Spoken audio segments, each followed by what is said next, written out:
Hi guys and welcome back. So today I'm going to be showing you how to make these Banoffee Cupcakes. Let's begin. To get started on the recipe, you'll want to grab yourself a large mixing bowl, and into your mixing bowl place your room temperature butter along with your granulated sugar, and beat the two together until they are lighter and fluffier in colour and consistency. Around 5 to 7 minutes will be perfect, but you'll know as it'll just be lighter, fluffier in colour and both consistency.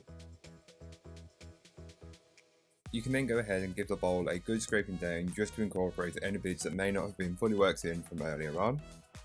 You can then go ahead and add in your eggs, one at a time, beating well in between each addition. This way you'll incorporate them fully and it won't split the mixture too badly. If it does, don't worry, it's not the end of the world.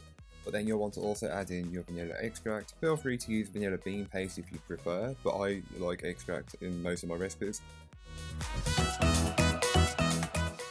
You can then go ahead and add in the banana. You'll want to add it all in one go, it doesn't make any difference. I just mash mine down with a fork as they was very ripe, but feel free to add them in whole and just incorporate them that way. Then you can give the bowl a good mix scraping down just to incorporate any bits that may not have been fully worked in from earlier on. Then place a sieve over the mixing bowl and add in your dry ingredients, passing them through the sieve first just to remove any lumps that may be in the dry mix. Then mix them on a medium-low speed to start with, working your way up to a medium-high speed once the cake batter forms, and add in a bit of milk if you feel that the mixture needs it. Sometimes it does, sometimes it doesn't, but I always prefer to add a little bit if it's a little bit stiff. Then you can go ahead and give the bowl one final scraping down just to incorporate any bits that may not have been fully worked in from earlier on.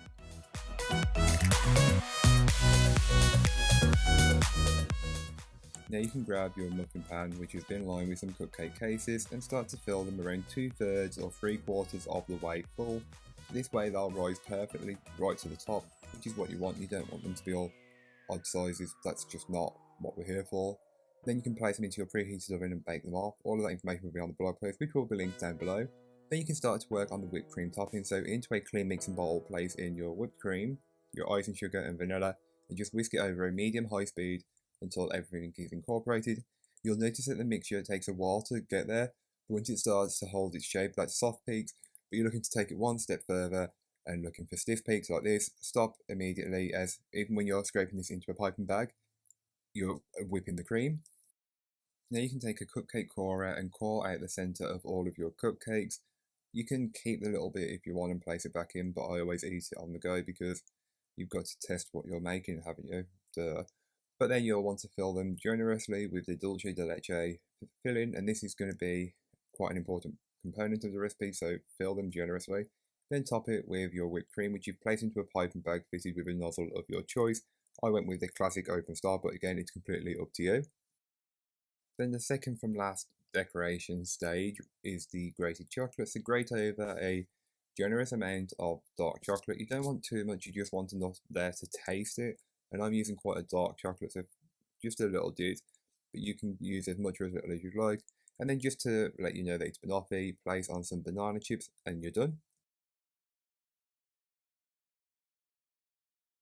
So thank you so much for watching, I hope you enjoyed. If you did, don't forget to like, comment and subscribe for more from me, and I'll be back again soon with another recipe, so join me then. In the meanwhile, don't forget to check out the description, there'll be a link to this recipe, a link to my blog and links to all my social media, so don't forget to go and follow me over on there, as I am being pretty active on Instagram right now. But that's all for today, I hope you enjoyed. Bye guys.